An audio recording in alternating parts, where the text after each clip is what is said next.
lahat. Tapos yung aking IXT wini-draw ko din, kinuha ko din. Yun ang ipinangsali ko dito sa Tag Market. Bale 2 account ako, tig-isa kami nitong kasama ko. Ang nilagay ko sa kanya, $600 yung sa kanyang account. Ngayon yung yung sa akin, 360 lang. Tapos tapos ano ako kinompound ko nakaano ko ng $40, ikinompound ko rin yun. So naging 400 yung sa akin. Yung kanya 600. Doon sa 600, wini-withdraw ko yun ng wini-withdraw. Nakaipon ako doon ng almost $700 within ilang buwan na tayo sa Ma'am Glo, nasa 8 months tayo. Ngayon yung na-withdraw ko doon sa 600, nabuo ko almost 700 na yon sa ano. Ngayon wini-draw ko yon, inilagay ko yun sa Wirex. Tapos ang tagal-tagal na noon nakatenga doon, sabi nila, "Sir Eddie, ba't hindi mo pa ipasok yung iyong nawi-withdraw, yung naipon mo sa Wirex, at least kikita." Nag-aalinlangan ako dahil sabi ko, bakit baka biglang ano, may doubt pa rin ako. Pero kalaunan marami ng naglalagay dito sa ano, nag-a-add ng mga kapital nila. Sabi ko, bakit hindi ko rin subukan? Yun, tapos noong mailagay ko yun, nilagay ko siya sa aking account. Yung account ko naging 1,500 na. Dati ay nasa 400 lang. Ngayon, yung account ko nasa almost 1,500 na yon. Within 8 months lang 8 months pa lang yon. Ngayon, yung aking kapital dito nasa 2,100 na. Pero wala akong inilalabas na pera galing sa aking bulsa. Yun ay yung pinagbentahan ko ng aking mga assets sa Planet IX, tsaka yung sa IXT, at saka compound lang ako ng compound. Yun naman ang sa aking ano. Kaya kahit wala akong ano, tulad nung isang araw, natutuwa ako dahil yung aking account nasa 1,500 na. Nakapag-withdraw ako ng $30. Sabi ko, $30, okay na ito. Sabi ko, sa taong walang trabaho, pwede na ito. Sabi kong gano'n. Kaya medyo siguro para lumaki, ano, para kasi kung iintayin kung magko-compound ako na magko-compound, matatagalan. Kaya baka maglalagay din ako para makapag-ano ako doon sa 2,500 para makuha ko rin kahit isang share lang. Magdadagdag ako ng konti, pero hanggang katapusan pa naman ng June, kaya compound pa naman ako ng compound. At least madadagdagan pa rin yung aking nasa loob. Kaya kung halimbawa matatapos na yung June, dadagdagan ko na lang yon ng isa-sacrifice ko na yung aking bulsa para madagdagan, para makuha ko yung isang 1 share. Kasi wala naman nga akong trabaho, yun lang, nakukuha ko sa ano, sa government na konti lang naman, hindi naman gano'n kalakihan. Pero hindi pa rin naman nauubusan, hindi pa rin naman nagigipit, kaya unang Panginoon natin. Kaya ayun, siguro naman hindi naman siguro, sigurado ako na sa tulong ng Tag Market makaka makakaabante din ako.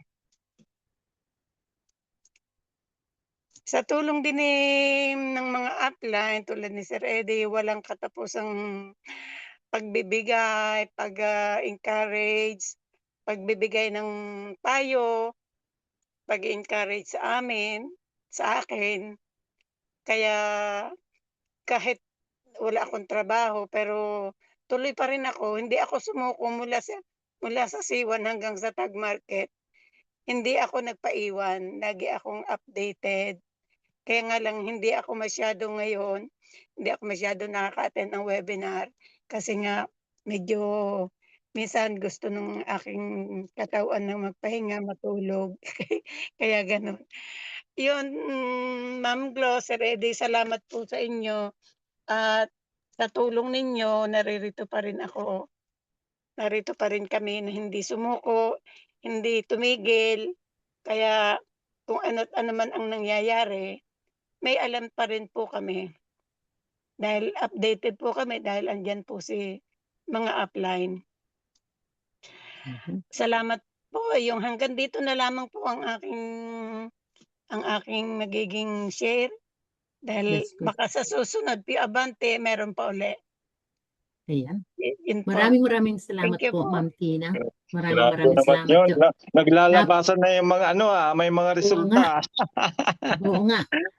Napakaganda po yung share din niya, katulad ni Ma'am Lorna, another person na talagang nag-umpisa lang siya sa ganito. Pero meron po tayong goal. Meron po siyang goal si Ma'am Tina. Ang goal po niya? To get the 2,500 para magkaroon ng share. Ayan, mas maganda po yun na meron tayong goal na gagawin at uumpisahan na para sa ganon, maabot po natin yung gusto natin.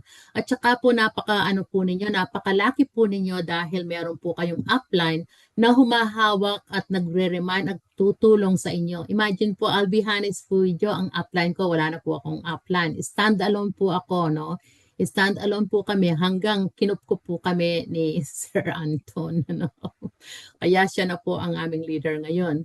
So, imagine that, nandiyan po si Sir Eddie, nandiyan po si Sir Danny na makakatulong sa inyo anytime. At hindi rin po kayo binibitawan, anything na merong something happening, sinasama po kayo sa ating business.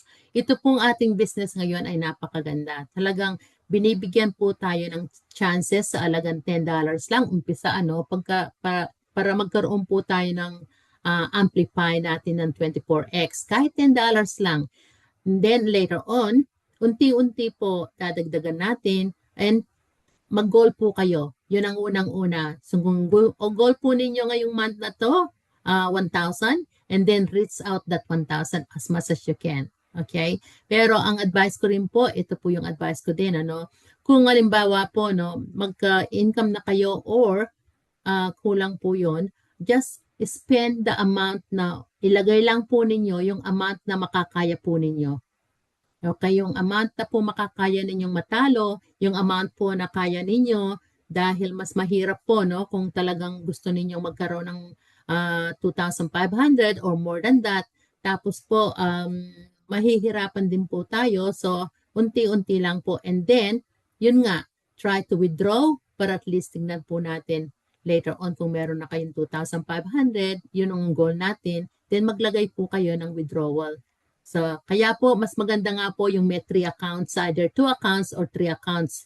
Hindi po na 3 email, iisang email lang po, iisang password, pero may 3 account po sa MT5. Dahil kung halimbawa po yung 2,500 nilagay niyo sa first account, and then maglalagay po kayo ng $10 sa second account, palakiin po ninyo yung $10. So, iwanan po ninyo yung 2,500 sa isang account. Pagka 30 days na po, over 30 days na, kung nangailangan po kayo, at least ma-withdraw po ninyo. Then, yung $10 po na naumpisa ninyo or yung $100 po na second account, yun po ang palalakihin ninyo. At least po parang ang hawak na natin, meron po tayong 3 itlog or 3 egg na look after natin. Di po ba? So una, kung yung malaki, aim natin. Kung gusto niyo yung share na 1 share, dagdagan po natin kung ano po yung kaya ninyo. And then the second account, umpisan po ninyo ng $10 and then yung po ang palakiin ninyo, hayaan po ninyo yung first account na 30 days para sa ganun, anytime na mangailangan kayo, you can always withdraw it. Mas maganda nga yung third account. So yung first, iwanan, yung malaking account, leave it.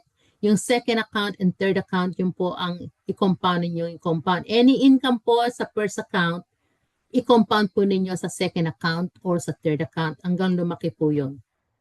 Yan. Okay, siguro si Sir Eddie baka pwede na siya sa next presentation. So, any question pa po?